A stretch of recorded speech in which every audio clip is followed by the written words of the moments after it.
오늘 설교 본문은 마태복음인데요. 마태복음 28장입니다. 마태복음 28장까지밖에 없는 책이고 마지막 챕터의 마지막 단락이 오늘 제가 여러분들과 함께 나누고자 하는 설교 본문입니다. 먼저 말씀을 해설하기 전에 이 마태복음의 마지막 장면, 마태복음이 어떤 의도로 기록되었는가를 통해서 카나사타케 선교를 준비하는 우리에게 주시는 첫 번째 그런 좀 감동을 좀 함께 나누고 싶은데요. 여러분, 주님께서 부활하신 사건 아시죠? 네, 우리 기독교 신앙에 있어서 제일 중요한 이벤트, 사건이라고 하면 그것은 주님의 부활 사건일 겁니다. 모든 복음서들은 마태, 마가, 누가, 요한, 우리가 복음서라 부르는 이런 책들은 예수님께서 부활하신 사건, 물론 고난부터 부활하신 사건, 그날에 있었던 일들, 그리고 부활하신 후 주님께서 40일 동안 승천하시기 전까지 있었던 많은 일들을 다양한 관점으로 소개하고 있는데요. 여러분들도 다 알고 계신 여러분들의 기억 속에 있는 주님께서 십자가에 달리기 전에 하셨던 많은 일들, 그거 말고요, 십자가에 죽으시고 무덤에서 부활하신 다음에 주님께서 하신 일들, 그 모든 일들에 대한 여러분들의 기억을 좀 이 시간 잠깐 떠올리시면 좋을 것 같아요. 마태복음은 주님의 부활 이후 승천하시기 전까지 40일간의 행적을 기록하는 데 있어서 아주 특별한 관점을 가지고 있습니다. 왜냐하면 제가 잠깐 설명드리겠지만 여러분들이 알고 있는 주님의 부활 이후의 주님의 행적에 대한 모든 일들은 대개 마태복음에 기록되어지지 않았습니다. 다른 복음서와 달리 마태복음 28장, 가장 분량이 많은 책임에도 불구하고 마태복음 28장을 딱 펼치시면 27장까지가 그냥 거의 예수님의 사역이고 28장에서 부활 사건을 다룹니다. 그리고 오늘 우리가 16절부터 20절까지 읽었으니까 28장은 20절이 마지막까지, 분량으로 그렇게 길지도 않고 짧지도 않은 분량인데요. 이 마태복음 28장 1절부터 20절 이 안에 주님께서 부활하시고 40일 동안 있었던 일과 그리고 이제 마지막 제자들에게 하시는 말씀까지 이 짧은 한 장에 다 기록되어져 있어요.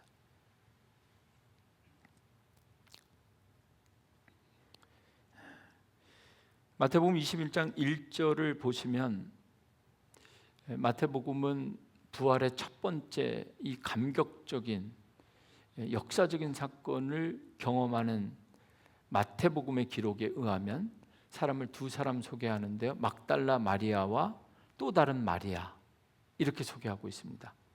제가 가진 성경으로 읽어드리면 마태복음 28장 1절, 안식일이 다 지나고 안식 후 첫날이 되려는 새벽에 막달라 마리아와 다른 마리아가 무덤을 보려고 달려갔더니, 원래 이 두 여인도 부활의 첫 번째 증인이죠.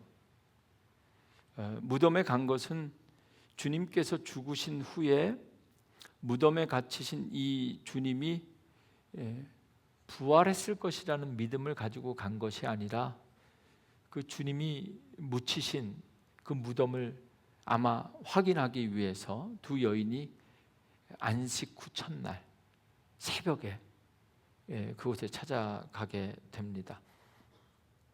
그런데 그곳에서 주님께서 부활하셨다, 그리고 부활하셨다라는 빈 무덤을 보고 천사의 음성을 듣고, 이 엄청난 사건을 이 두 여인이, 지금 제가 생각하기엔 이거 어떻게 감당했을까 싶을 정도로 놀라운 빅 이벤트인데요.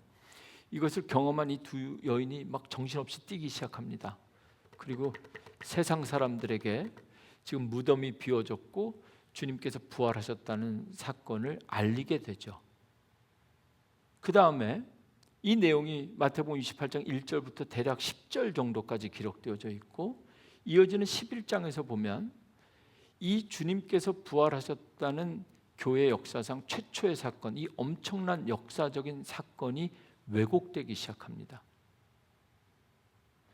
그래서 마태복음 28장 11절부터 15절까지 말씀을 읽으면 주님께서 부활하셨다는 이 엄청난 소식이 더 이상 확산되지 않도록 예수님을 죄인으로 공개 처형했던 유대인들과 사내들인 공회의 엘더들이, 지도자들이 돈으로 매수해서 이 여인들뿐만 아니라 그 무덤을 지켰던 파수꾼들에게 이 주님께서 부활하셨다는 사건이 그대로 전해지지 않고 이 사건이 은폐되고 조작됩니다. 요즘 말로 하면.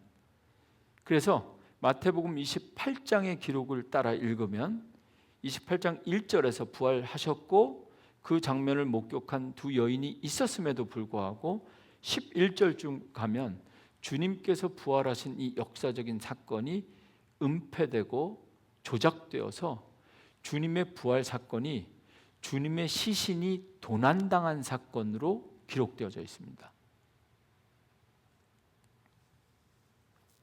누군가 주님의 시신을 훔쳐갔다. 이 내용이 15절입니다. 15절 말씀만 읽어드리면 군인들이 돈을 받고 가르친 대로 하였으니 이 말이 오늘날까지 유대인 가운데 두루 퍼지니라. 군인들이 돈에 매수돼서 부활하신 게 아니라 누군가 훔쳐갔다 이렇게 증언했다는 거죠.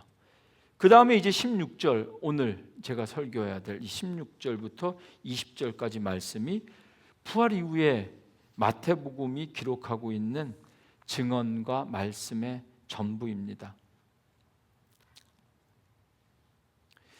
결론부터 말씀드리면 마태복음은 예수님께서 부활하신 다음에 40일 동안에 누구를 만났고 무슨 일을 했고 누구를 찾아갔고 뭐 이런 관심 자체가 없습니다. 기록조차도 하지 않았고 남기지도 않았단 말이죠. 왜 그랬을까? 마태복음이 예수님의 부활의 사건을 기록하는 마태복음의 관점과 신학과 주제는 다른 복음들과 완전히 달랐다는 것입니다. 이 부분에서 우리는 먼저 확인해야 될 건 믿음이란 어떤 확실한 증거, 에비던스 또는 팩트, 그런 증거에 의해서 보증되는 것이 아니라는 우리 인식과 우리 믿음 생활의 사실과 한계를 다시 한번 이 마태복음이 기록한 예수님의 부활 사건을 통해서, 부활 사건이 부활이 아닌 시신을 도난 사건으로 왜곡되고 은폐되어지는 기록을 통해서 우리 믿음이라는 것이, 여러분, 한 번만 어떤 확실한 증거, 하나님이 살아계시, 저는 어렸을 때부터 참 이런 비아냥도 많이 받았고 도전을 참 많이 받았습니다. 목사 아들이었거든요. 안 믿는 친구들이 그 청소년 시기에, 요즘 우리 아들은 어떤지 모르겠어요. 그렇게 저에게 묻는 겁니다.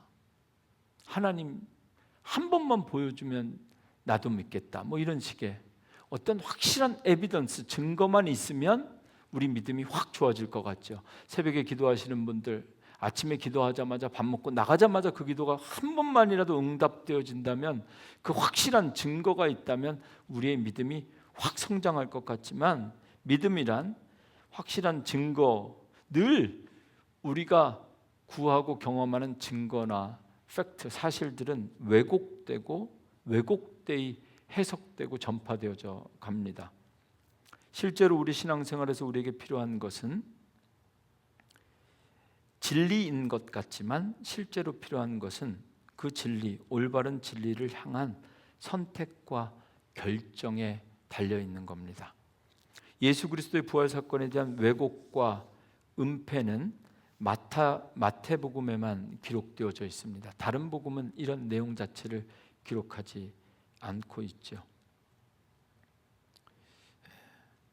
마태복음 통해서 우리가 오늘 카네사타케 선교를 시작하면서 늘 예수 믿는 우리들이 믿음으로 살면서도 우리도 세상 사람들처럼 팩트, 사실과 사건에 집중하기 쉬운데 다시 한번 선택과 집중을 통해서 하나님께서 우리에게 주신 사명에 대한 확신, 주님께서 부활하셨다는 확신, 그것이 우리에게 필요합니다.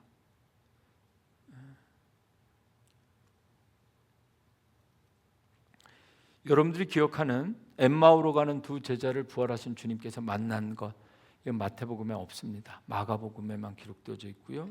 마가복음뿐만 아니라 마가, 누가, 이 두 마가복음과 누가복음은 엠마오로 가던 두 제자에게 나타나신 부활하신 주님을 기록하고 있고, 시몬 베드로를 찾아가신 것 누가복음과 고린도전서에 기록되어져 있고, 도마가 없을 때 도마가 없는 제자들에게 찾아오신 것 마가복음, 누가복음, 요한복음 다 기록했는데 마태는 기록하지 않았습니다. 갈릴리 바닷가에서 7 제자들에게 나타나셔서 많은 물고기를 다시 잡게 하셨고 잡수신 것 요한복음에만 있는 기록입니다. 우리가 알고 있는 부활하신 주님께서 40일 동안 행하신 이적들은 다 다른 복음서에만 있고 마태복음은 기록하지 않았습니다. 마태가 왜 그랬을까? 마태는 그의 복음서 마지막 결론, 예수님의 행적을 소개하면서 예수님의 일생에 있어서 가장 중요할 것 같은 2000년이 지나도 여전히 부활이 사실인가를 질문하게 될 이 인류 역사 앞에서 정말 부활에 대한 얘기 하나라도 전해야 될 것 같은데 마태는 그렇게 하지 않았다는 거예요. 마태는 부활하신 주님께서 누구를 만났고 누구에게 무슨 뭘 했고 이런 거 전혀 기록하지 않고 딱 한 가지만 기록하고 있는데 그게 오늘 우리가 함께 읽은 설교 본문입니다. 아주 유명한. 그러니까 마태는 어떻게 선택과 집중을 하고 있냐면 부활하신 주님이 누구를 만났고 정말 부활했는가를 증명하는 건 마태에게는 관심이 없었고, 마태에게 관심이 있었던 건 뭐냐면 그분이 마지막에 하신 말씀, 마지막에 남긴 말씀, 유언과 같은 마지막 메시지, 그것만 딱 일부러, 다른 것을 기록하게 되면 다른 것에 집중할까 봐 다 없애고 딱 주님께서 마지막으로 남기신 마지막 명령의 말씀만 딱 기록하고 있습니다.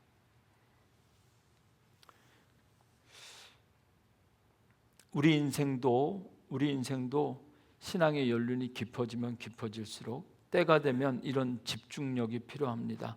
선택과 집중을 통해서 하나님의 형상을 회복하고, 특별히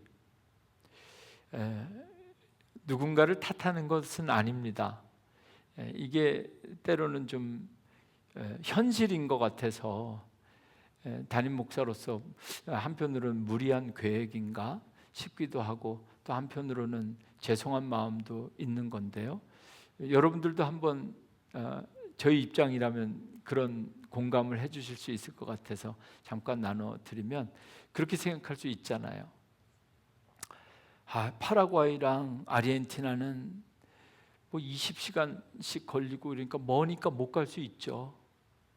비행값도 많이 들고 못 갈 수 있죠.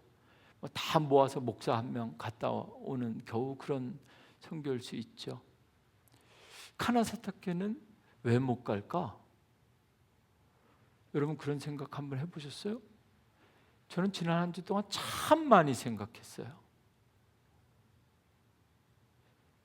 하나님 앞에 어떤 상황 속에서도 부정적으로 생각하지 않게, 어떤 상황 속에서 하나님 이것이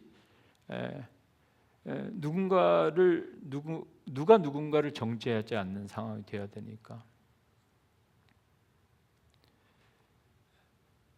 그러면서 오늘 말씀이 있는데 첫 번째 들었던 생각이 이거예요. 선택과 집중.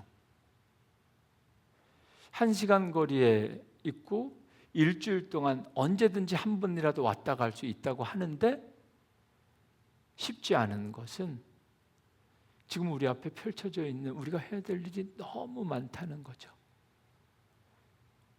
여러분 지금은 그럴 수 있습니다.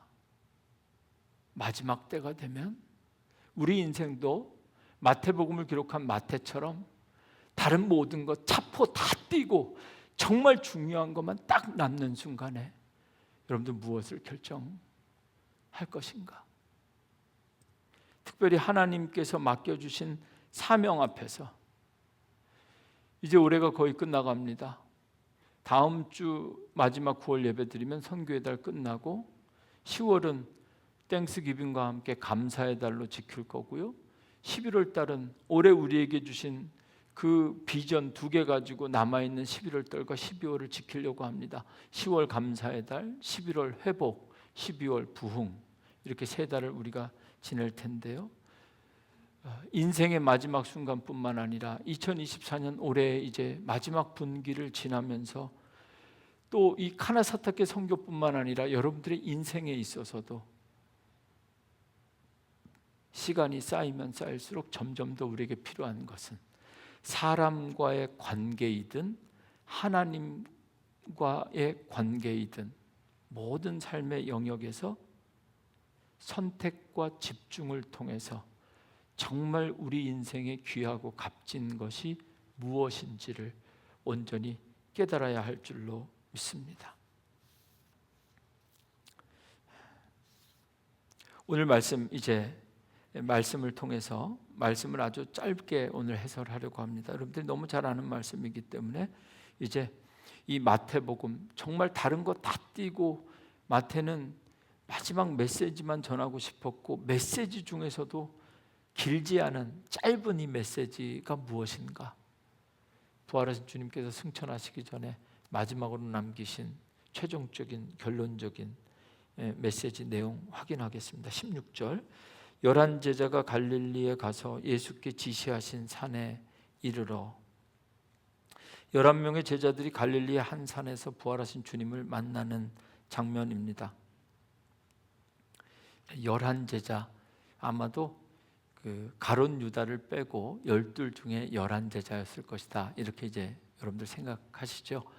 그렇게 해석하는데 일반적으로 지금 이 마태복음을 기록하고 있는 이 상황, 이 컨텍스트 자체는 12 제자뿐만 아니라 이 마지막 순간에 다른 복음서의 기록에 의하면 500명 이상의 증인들이 지금 함께 있는 그런 장면이고요. 갈릴리에 있는 어떤 한 산, 지역은 갈릴리인데 갈릴리가 아니라 예수께서 지시하신 산. 근데 아무리 찾아봐도 내가 이제 올라가기 전에 마지막으로 여기로 모여라 이렇게 지시하신 산을 찾을 수가 없죠. 독특한 것은 마태복음 오늘 이야기를 좀 하는 자연스럽게 그런 날이 된 것 같으니까 마태복음을 읽으면 마태는 산에 관심이 많습니다. 그렇죠? 예수님이 행하신 똑같은 설교도 누가는 평지에서 한 설교라 그래서 우리가 제목을 평지설교라고 붙이는데 그 똑같은 내용 평행 본문이 마태는 산 위에서 하셨다. 그래서 여러분들이 한 번쯤 들어봤을 산상수훈, 산상교훈, 산상설교는 똑같은 설교를 마태가 산에서 전한 것으로 기록하고 있기 때문에 그런데요. 이 모든 것들이 마태복음 처음부터 쓰여진 것이 유대인들 읽으라고 쓴 책이거든요. 유대인들에게 제일 중요한 게 산이었습니다. 모세가 시내 산에서 율법을 받았거든요. 그러니까 마태는 예수님의 같은 설교도 평지에서 한 것보다는 모세가 십계명 율법을 받은 것처럼 산이라는 배경을 세팅함으로써 예수님께서 하신 말씀 그리고 마지막 순간에 남긴 말도 그냥 평지에서 부둣가에서 급한 마음에 막 정한 게 아니라 내가 지시한 그 산에 모여라. 산에서 하신 말씀으로 지금 기록하고 있는 겁니다. 17절 말씀. 예수를 배웠고 경배하나 아직도 의심하는 사람들이 있더라. 의심 많은 도마 한 사람을 언급하는 것이 아니라 아직도 의심하는 사람들 복수입니다. 이 17절 말씀은 우리의 영적인 상태를 돌아볼 수 있는 말씀인 것 같아요. 눈을 좀 크게 뜨시고 화면을 한번 보실까요? 예수를 배웠고 경배하나. 여러분, 예수님을 우리가 만났고 경배하나. 오늘도 이렇게 예수님을 예배하고 경배하죠. 예수님을 만나고 경배하나 아직도 의심하는 사람들이 여기 있다는 겁니다. 목사는 안 그럴까요? 우리 모두는 다 예수님 만났고 예수님을 주라 고백하고 그 주님을 늘 초청하고 예배하면서도 의심한다. 이 의심한다라는 한국말로 번역된 원어를 찾아보니까 이게 그냥 의심하는 것이 아니라 정확한 그 의미의 번역은 주저하고 망설인다라는 단어입니다. 주저하고 망설인다. 에디스타산이라는 헬라어가 사용됐는데 이 헬라어가 마태복음에 똑같은 데 사용된 적이 있어서 찾아보니까 어디냐면요, 풍랑 가운데 물 위를 걸으시는 예수님을 베드로가 보면서 본인도 물 위를 걸어서 주님을 향해서 막 다가오다가 갑자기 물속으로 빠져드는 그 순간, 그 본문 말씀에 보면 의심하였다, 똑같은 단어가 기록되어져 있습니다. 우리 믿음이라는 것이 잠깐이라도 방심하면, 의심하면, 이렇게 주저하고 망설이는 사람들, 의심하는 사람들이 된다는 거죠. 17절에 의심하는 사람들이라는 것은 불신하거나 예수를 믿지 않는 것이 아니라 17절 말씀 그대로 예수를 뵙고 만났고 경배하나 예배하나 아직도 믿음과 은혜로 살면서도 항상 부르심 앞에서 머뭇거리고 망설이는 사람들이 있더라, 이런 이야기입니다. 선택하지 못하고 집중하지 못하기 때문에 여전히 다음 주에도, 그 다음 주에도, 그 다음 달에도, 내년에도 우리는 여전히 선택과 집중을 하지 못한다면 늘 가장 귀한 것을 놓치고 내일로 미루는 의심 많은 사람들, 주저하고 망설이는 사람들, 예수를 배웠고 경배하나 여전히 의심하는 사람들, 그 영적인 스테이터스 안에 우리는 머물게 될 것입니다. 18절에 예수께서 나와 이제 말씀하십니다. 그렇게 아직도 망설이고 주저하는 사람들이 많기에 주님께서 직접 단언하여 땅과 하늘과 땅의 모든 권세를 내게 주셨으니, 이렇게 말합니다. 주님께서 직접 하신 이 하늘과 땅, 이 하늘과 땅으로 번역된 부분 좀 더 직역하면 하늘 안 그리고 땅 안의 모든 권세인데요, 의미적으로는 하나님 아버지께서 예수님께 주신 하늘과 땅 안의 모든 권세, 이 주님이 갖고 계신 권세의 실체, 가장 귀한 그리고 복된 실체는 우리 주님께서 행하신 마태복음만 통해서 봐도 파도를 잠잠케 하고 바람을 잠잠케 하고 죽은 자를 살리고 자연을 통치하시는 것뿐만이 아니라 생명을 주관하시는 능력이, 그런 권세가 우리 주님에게 있지만 여기 마지막에 주님께서 직접, 하나님 아버지께서 나에게 하늘과 땅의 모든 권세를 주셨다라는 이 권세의 실체는 뭐냐면 중보자로서의 권세를 의미하는 겁니다. 누구든지 나로 말미암지 않고는 아버지께로 올 자가 없다. 그래서 우리는 예수님을 위해서 기도하는 사람은 없죠. 성경에도 없습니다. 주님께서 십자가를 잘 지게 해주시고 고통을 잘 이기고 반드시 부활하게 해달라고 기도하는 사람들은 없습니다. 예수의 이름으로 기도하는 것이지 예수님을 위해서 기도하지 않죠. 예수님에게는 권세가 있기 때문에, 예수의 이름으로 우리가 기도하는 것은 이 하늘과 땅의 권세가 주님께 있기 때문에, 이 말씀 18절의 말씀을 우리가 믿기 때문에 하는 겁니다. 19절에 그러므로 너희는 가서 모든 민족을 제자로 삼아 아버지와 아들과 성령의 이름으로 세례를 베풀고, 사실 마태복음에만 보면 조금 독특한 부분이 참 많은데요, 오늘 다 설명할 수 없지만 이전까지 예수님의 관심은 이렇게 세상 사람들에게 폭넓게 관심이 없었습니다. 없는 것처럼 보일 수 있습니다.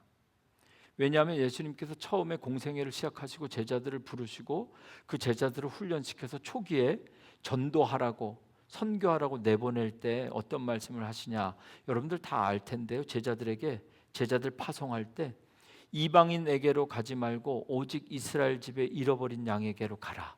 이렇게 말씀하신 분이에요. 가나안 땅에 여인의 딸을 치료할 때는 예수님께서 그 여인에게 이스라엘 집에 잃어버린 양 외에 나는 다른 데로 보내심을 받은 적이 없다. 되게 편협적으로 말씀하신 분이에요. 그런데 십자가에 달리시고 부활하신 다음에는 주님의 말이 달라졌어요. 그 확실한 차이가 오늘 19절입니다. 지금까지는 난 그래도 내 백성, 선택한 내 백성, 이스라엘 백성들에 대한 그 차별되거나 특별한 관심과 사랑이 있었다면 부활하시기 전에 마지막으로 남기신 말씀은 이제 완전 모든 민족, 너희는 가서 모든 민족을 제자로 삼아 아버지와 아들과 성령의 이름으로 세례를 베풀고 이제 정말 마지막입니다. 이렇게 읽으면 마태복음 20장은 너무 많이 빼서 그런지 너무 이 메시지를 강하게 받아들이지 않으면 너무 투머치 심플하게 뭔가 많이 빠진 것처럼 그냥 종결되는 느낌이 있어요. 20절 내가 너에게 분부한 모든 것을 가르쳐 지키게 하라. 볼지어다 내가 세상 끝날까지 너희와 항상 함께 있으리라. 인류의 마지막 순간 하나님께서 통치하시는 역사에서 인류의 남은 역사는 모든 민족에게 천국 복음이 전파되는 방향으로 전개될 것이다. 뭐 이런 역사적인 종말에 대한 언급입니다. 여러분 마태복음의 마지막 장면 읽어드렸는데요. 마태복음이 어떻게 시작되고 어떻게 끝나는지 아시겠어요? 성경 전체는 태초에 하나님이 천지를 창조하셨느니라. 창세기 1장 이렇게 시작하죠. 창조로 시작하죠. 그리고 뭐 다른 거 다 큰 사건만 노아의 방주, 바벨탑 이런 건 인간의 타락이죠. 하나님께서 창조하신 세상이 보시기에 참 좋았던 그 세상이 타락하고요. 그리고 이 타락한 세상을 다시 아름답게 창조하는 새로운 창조가 요한계시록입니다. 성경은 하나님의 창조로 시작해서 새로운 창조로 끝나는 책입니다. 이 하나님의 창조와 창조는 처음부터 끝까지 하나님의 선교의 이야기입니다. 시편은 무슨 책인가요? 시편은 할렐루야로 시작해서 할렐루야로 끝나는 책입니다. 문자적으로 글씨를 이야기하는 것이 아니라 의미를 이야기하는 겁니다. 마태복음은 무엇으로 시작합니까? 다윗의 자손 예수 그리스도의 계보라, 주님의 오심, 임마누엘이라 하리라. 임마누엘로 시작되는 마태복음이 어떻게 끝납니까? 20절 볼지어다 내가 세상 끝날까지 너희와 항상 함께 있으리라. 마태복음은요 임마누엘로 시작해서 임마누엘로 끝나는 책입니다. 여러분 우리의 인생도 이렇게 끝나야 될 줄로 믿습니다. 임마누엘로 시작해서 임마누엘로 끝나기는 할 것 같은데, 그렇죠? 임마누엘로 시작해서 임마누엘로 끝나야 돼. 우리 선교도 하나님께서 우리에게 맡겨주신 선교도 처음부터 볼지어다 내가 너와 함께 하겠다. 주님과 함께 시작해서 주님과 함께 임마누엘로 끝나는 선교가 되어야 할 것입니다. 오늘 말씀 주님께서 마태복음의 기록에 따르면 주님께서 부활하신 후에 하신 것 딱 하나, 이 선교적인 메시지 준 게 전부였다는 것. 그리고 그 메시지의 핵심은 19절 20절 모든 민족을 제자 삼아 세례 주고 20절 분부한 모든 것을 가르쳐 지키게 하라. 이 내용을 요약하면 이제 오늘 본문 말씀을 요약한 내용을 간단하게 전하고 마치려고 하는데요. 오늘날 이 땅의 모든 그리스도인들에게 주어진 가장 중요한 사명은 두 가지입니다. 첫째는 그리스도의 제자가 되어야 한다는 것. 여러분들 스스로가 먼저 제자 되는 삶. 두 번째는요, 제자를 만들어야 된다는 것. 부활하신 주님께서 마지막으로 명령하신 것은 이거 두 가지입니다. 제자 되는 것과 제자를 삼는 것. 이것이 우리에게 주어진 사명입니다. 제자 되는 것. 어떻게 하면 우리가 제자 될 수 있을까? 여러 가지 정의를 할 수 있을 텐데요. 같은 텍스트 마태복음 안에서 정의를 찾아보았습니다. 6장 33절입니다. 먼저 그의 나라와 그의 의를 구하르나. 이것이 바로 제자 되는 삶입니다. 한국 교회는 지난주에 교회의 이미지에 대해서 말씀드리면서 소금과 빛에 대해서도 말씀드렸는데요. 방주 같은 교회, 교회 역사상에서 보면 뭐 하늘을 찌를 것처럼 철탑을 세우는 이미지들도 있고 많습니다. 현대 특별히 한국 교회에 있어서는 제자 훈련에 대한 여러 가지 프로그램이나 성경 공부들이 있는데요. 제자가 된다는 것은 프로그램이나 성경 공부가 아닙니다. 교회가 부흥하기 위해서 교회가 가지고 있는 좋은 시스템도 아닙니다. 제자 훈련은 주님께서 마지막에 명령하신 주님의 마지막 메시지입니다. 말씀대로 살아보는 삶, 그리고 성령의 인도를 따라 실천하는 것 말이죠. 조금 어려울 것 같은데 원고 내용을 그대로 좀 읽어드리려고 합니다. 어제 정리한 내용인데요. 어떤 인간에게는, 그리스도인들에게는 어떤 하나의 행동이 반복되면 습관이 되고 이것이 삶에 뿌리 내려 지속적으로 일관적으로 나타나면 그것이 실천입니다. practice. 그 실천을 통해 우리는 우리의 성품이 형성됩니다. 성품이 형성되는 것을 우리는 성장이라고 합니다. 이를 위해서 우리에게 반드시 필요한 것이 있는데 그것이 바로 훈련입니다. 훈련. 제자 훈련이 필요한 것이 아니라 제자 되기 위해서 훈련이 필요하다는 거예요. 이런 훈련을 반드시 견뎌야 훈련을 위해 우리가 경험하게 되는 것이 고난이고 때로는 실패까지도 포함하는 인내가 될 것입니다. 마지막 결론 너무 어렵게 말씀드린 것 같은데요. 선교의 달, 진짜 결론입니다. 우리 인생에서 가장 중요한 것이 무엇인가 다시 한번 생각해 보았습니다. 아무리 생각해도 우리 신앙인들에게 예배만큼 중요한 것은 없었습니다. 예배, 오늘 우리가 드리는 이것 말이죠. 이거 너무 중요합니다. 아마도 지금 우리가 드리는 이 주일 예배야말로 우리 신앙생활의 최후의 마지노선 같은 그런 겁니다. 아멘입니까? 아멘입니까? 여기가 무너지면 인생 무너지고 가정 무너지고 믿음 무너집니다. 예배는 그리스도인들에게 우리 삶의 마지막 마지노선 같은 겁니다. 그런데 오늘 말씀 앞에서 이런 생각을 해보았습니다. 그러나 예배만 가지고는 안 되겠다. 예배 플러스 알파가 필요합니다. 하나님을 아버지라 부르고 예수를 주라 고백하며 성령님의 인도를 따라 예배드리는 자들에게 필요한 어떤 하나의 행동, 예배 플러스 알파, 어떤 하나의 행동이 필요합니다.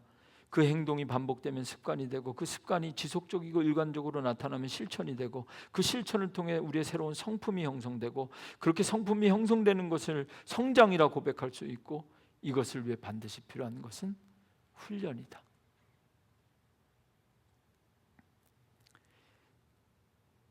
이렇게 훈련된 제자들 어디에서부터 시작해야 될까? 여러분 카나사타케 선교를 통해서뿐만 아니라 예배 플러스 알파 오늘 이곳에서 예배가 내 인생에 적어도 믿음으로 사는 내 삶의 최후의 마지노선이라고 고백한다면 이제 우리들에게 주님께서 마지막으로 명령하신 최후의 명령 앞에서 제자 되기 위하여 우리에게 필요한 것은 예배 플러스 알파 성령께서 여러분들 각자에게 심령에게 주시는 감동 그 어떠한 행동 하나 지금 여러분이 생각하고 결단할 수 있는 성령의 감동이라면 그 어떤 행동 하나가 여러분을 제자 되는 길과 제자 삼는 길로 인도할 것입니다. 우리는 하나님의 동역자들입니다. 하나님을 위하여 함께 일하는 한 주가 될 것입니다. 하나님의 교회를 위하여 하나님의 일꾼들이 서로 함께 일하고 더욱더 감사한 것은 이 카나사타케 선교를 위하여 우리 감리교회와 펜타코스탈 교회가 함께 일할 수 있는 기회도 주셨습니다. 무엇보다 우리가 가진 것으로 시간과 물질과 건강과 지혜와 경험과 믿음으로 하나님과 함께 일하면서 하나님의 나라를 아름답게 세워가는 실천, 훈련의 시간에 여러분이 함께 할 수 있기를 주님의 이름으로 축원합니다. 성령님께서 이 시간 여러분에게 예배 플러스 알파, 예배하고 돌아가는 여러분들의 삶 속에 어떤 하나의 행동, 그것이 무엇일지 다 알 수 없지만 성령님께서 그 은혜를 여러분들에게 꼭 반드시 분명하게 허락해 주시리라 믿습니다. 아멘.